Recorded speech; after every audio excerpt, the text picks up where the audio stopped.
of affiliations with various communist fronts or endeavors. Carl Braden travels extensively for SCEF as its field secretary. His wife Ann edits SCEF's newspaper, which has been declared subversive by the House Committee on Un-American Activities. In 1954, Braden was convicted and sentenced to 15 years in prison for bombing the home of a Negro and attempting to place the blame on whites. He was released when the U.S. Supreme Court, under Chief Justice Earl Warren, declared all state sedition laws void. During the trial, Carl and Ann Braden were identified as communist agents by Alberta Ahern, an undercover FBI agent who was surfaced to testify against the Bradens. Mrs. Ahern later told a Senate committee that Carl Braden was a Southern District organizer for the Communist Party. The Reverend Fred Shuttlesworth has recently been appointed president of SCEF. According to federal government files, Shuttlesworth has been involved in 7 Communist Front activities since 1960. The interlinking structure of the civil rights movement is demonstrated by the fact that Shuttlesworth serves as a link between the communist SCEF and Martin Luther King's organization, the Southern Christian Leadership Conference. Shuttlesworth is vice president of King's organization. Shuttlesworth replaced Aubrey Williams as president of SCEF. Williams was identified by 2 former communists in sworn testimony before the Senate Internal Security Subcommittee as a member of the Communist Party.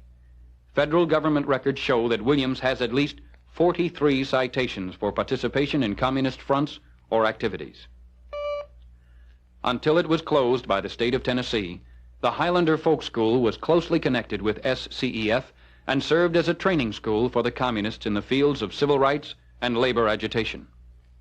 The Highlander Folk School was founded in 1932 by Miles Horton, Don West, and previously discussed communist James Dombrowski.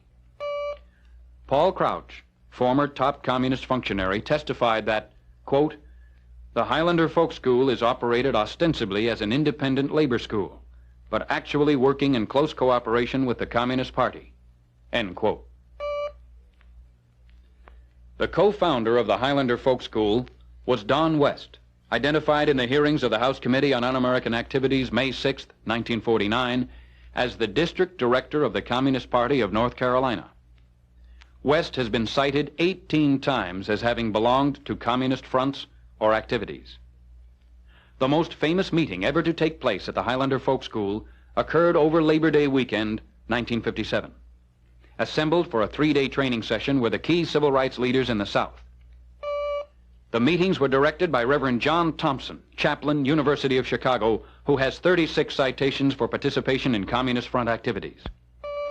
Entertainment at this meeting was provided by folk singer Pete Seeger, composer of such songs as "Where Have All the Flowers Gone?"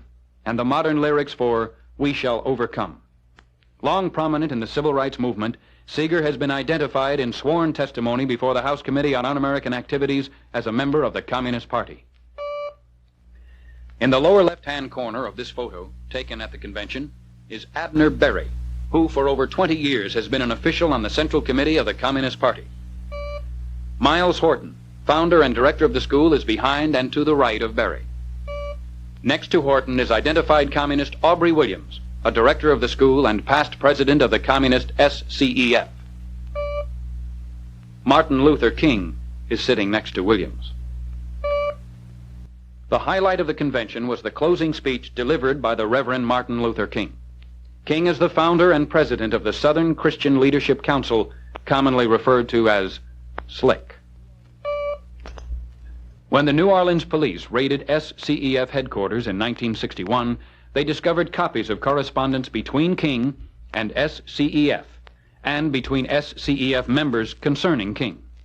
A letter from King to Communist Ann Braden dated October 7, 1959, urges Ann and her husband Carl, the Communist Party organizer in the South, to become permanently associated with King's organization. Another letter, dated September 21, 1960, from Carl Braden to a fellow communist, James Dombrowski, states that King is anxious for leadership and staff meetings between the two organizations so that they can work together more effectively.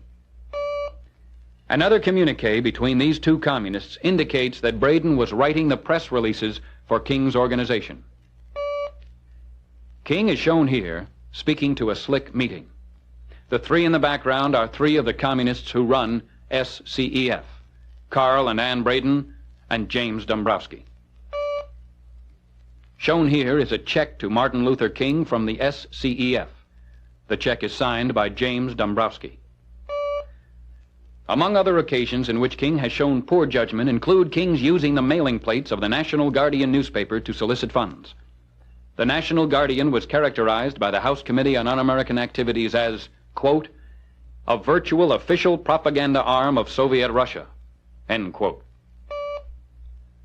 Manning Johnson, who left the Communist Party after discovering that the Communists only intended to enslave the Negro, had this to say to a government body concerning King.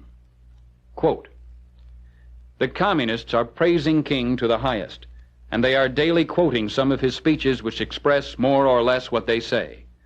I wonder who is giving him the party line, end quote.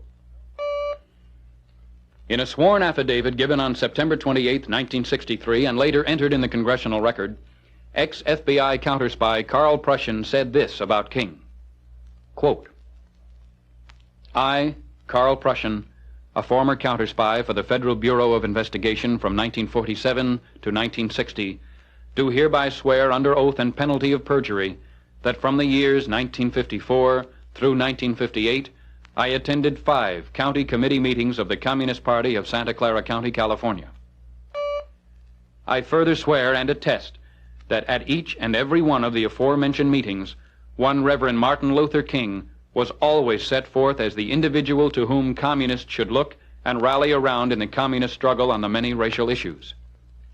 I hereby also state that Martin Luther King has either been a member of or wittingly has accepted support from over 60 communist fronts, individuals, and or organizations which give aid to or espouse communist causes, end quote. When asked about communist influences in the civil rights movement, King replied, quote, there are as many communists in the movement as there are Eskimos in Florida, end quote. Perhaps many will put more credence in the statement by FBI Director J. Edgar Hoover, who said, quote, Martin Luther King is the most notorious liar in the United States, end quote. Another of King's plentiful errors in judgment was brought to light in October 1962 when it was revealed a communist was serving in the top administrative post in King's organization. The man's name was Hunter Pitts Odell, who, counsel for the Senate Internal Security Subcommittee revealed, was the Communist Party organizer for New Orleans. When this information gained notoriety, King acted immediately and transferred the communist to his New York office. Another notable individual employed by King is Bayard Rustin, who was King's secretary from 1955 to 1960. Before World War II, Rustin was a member and paid organizer for the Young Communist League and a field secretary for CORE. During World War II, he served 28 months in federal prison for refusing to do military service. In 1953, Rustin pleaded guilty to a sex perversion charge in Pasadena, California. In 1957, while employed by King, he attended the National Convention of the Communist Party. In 1958, according to congressional sources, Bayard Rustin went to Russia to participate in the communist-sponsored Nonviolent Action Committee Against Nuclear Weapons. Rustin accompanied King to Sweden for King's acceptance of the Nobel Peace Prize in 1964. Rustin is probably best known for his work organizing the March on Washington in 1963. In fact, A. Philip Randolph, the leader of the march, claimed, quote, Mr. Rustin is Mr. March on Washington himself, end quote. Randolph, a former Socialist Party candidate, has had an active career himself. Randolph, here giving the keynote speech for the March on Washington, has 20 Communist Front affiliations. Another prominent individual in the civil rights movement is Robert Williams. Williams was a national sponsor of the Fair Play for Cuba Committee, whose most infamous alumnus is the late Lee Harvey Oswald. Williams fled to Cuba to avoid arrest by the FBI on a kidnapping charge. From Cuba, he broadcasts over a station known as Radio Free Dixie, urging Negroes to armed rebellion with emphasis on the assassination of policemen.